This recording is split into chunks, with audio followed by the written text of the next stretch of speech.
திருமண உறவை நாம் ஒரு கஷ்டமாக காட்டிவிட்டோம். இன்றைக்கு திருமணம் முடிக்கிறேன்னு சொன்னா நிறைய சடங்குகள் சம்பிரதாயங்களை உருவாக்கி அதை கஷ்டமாக்கிட்டோம். அல்லாஹ் தாலா இந்த திருமணத்துக்கு சொல்றது மீசாக்குன் கலீல். ரசூல்மார்களும் அல்லாஹ்வும் செஞ்சு கொண்ட ஒப்பந்தம் மீசாக்குன் கலீல், கடினமான ஒப்பந்தம். அவர்கள் ரசூல்மார்கள் என்ன ஒப்பந்தம் செஞ்சாங்க? அதாவது நாங்க இந்த உம்மத்துல போய் அல்லாஹ் பத்தி சொல்லி அவர்களை சொர்க்கத்துக்கு கூட்டிட்டு போவோம். இந்த ஒப்பந்தம் அதற்கெல்லாம் மீசாக்குன் கலீல்னு சொல்றான்.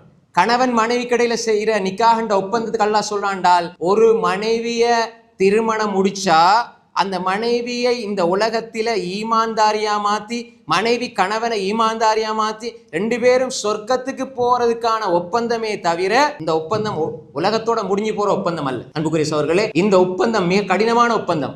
நான் அவளை ஏற்றுக்கொண்டேன் என்று சொன்னால், அந்த பெண்ணை ஏற்றுக்கொண்டேன் என்றால் அவருடைய குறை நிறையோடு தான் ஏற்றுக்கொள்கிறேன். கல்யாணம் முடிச்சுக்க பிறகு அந்த குறை இருக்கு, இந்த குறை இருக்குது, ஏதாவது நிர்பந்தமான நிலை வந்தால் தான் தலாக்கை தவிர அது அல்லாமல் எடுத்ததுக்கெல்லாம் தலாக் சொல்லுகிற அன்புக்குரிய சகோதரர்களே, இந்த நிலை உருவாகக்கூடாது. அதிகமாக பிள்ளைகளுக்கு இந்த திருமணத்தை பற்றி சொல்லிக் கொடுக்காமல், திருமணத்தினுடைய ஆழத்தை, அதனுடைய அகலத்தை, அதனுடைய வாழ்க்கை முறையை மார்க்க ரீதியா சொல்லிக் கொடுக்கணும். அதுக்குன்னு 5 மாச கோர்ஸ் 6 மாச கோர்ஸ் வெட்கத்தை இழக்க செய்யற அந்த கோர்ஸ்களை நாங்க சொல்ல இல்லை. அதை ஒரு பிசினஸா செய்யறாங்க. 5 மாச கோர்ஸ் எல்லாம் சஹாபாக்கள் செஞ்சுட்டாங்க கோர்ஸ். அன்புக்குரிய சகோதரர்களே, குர்ஆன் சுன்னா அடிப்படையில நீங்க உங்களோட பிள்ளைகளுக்கு வாப்பா அம்மா சொல்லிக் கொடுக்கணும். மகளா இருந்த அம்மா சொல்லிக் கொடுக்கணும். இப்படித்தான் அம்மா நடக்கணும் சொல்லிக் கொடுங்க. பிள்ளைகளுக்கு எல்லாம் சொல்லிக் கொடுக்குற நீங்க ஒன்னா இருந்து யாரோ ஒரு கணவன் யாரோ ஒரு மனைவியோட இல்லறத்துல ஈடுபடுற கட்டில படுகிற காட்சி அம்மா வாப்பா ஒன்னா இருந்து பேசுவாங்க. ஆனா பிள்ளையோட திருமணத்தை பத்தி பேசுறது வெக்கம். என்ன வெக்கம் இது? அப்ப சைத்தான் எப்படி காட்டுறான்னு பாருங்க. அதுதான் சகோதரர்களை, எதற்கு வெக்கப்படணும் அதுக்கு வெக்கப்பட மாட்டாங்க. எதற்கு வெக்கப்படணுமோ அதாவது எதற்கு வெக்கப்படணும் அதுக்கு வெக்கப்படுற இல்ல.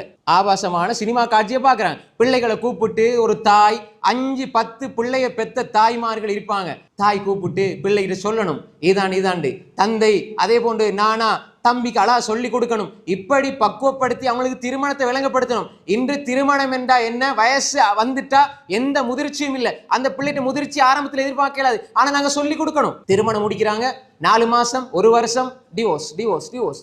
காரணம் என்ன? அவங்க திருமணம் முடிச்சதெல்லாம் என்ன தெரியுமா?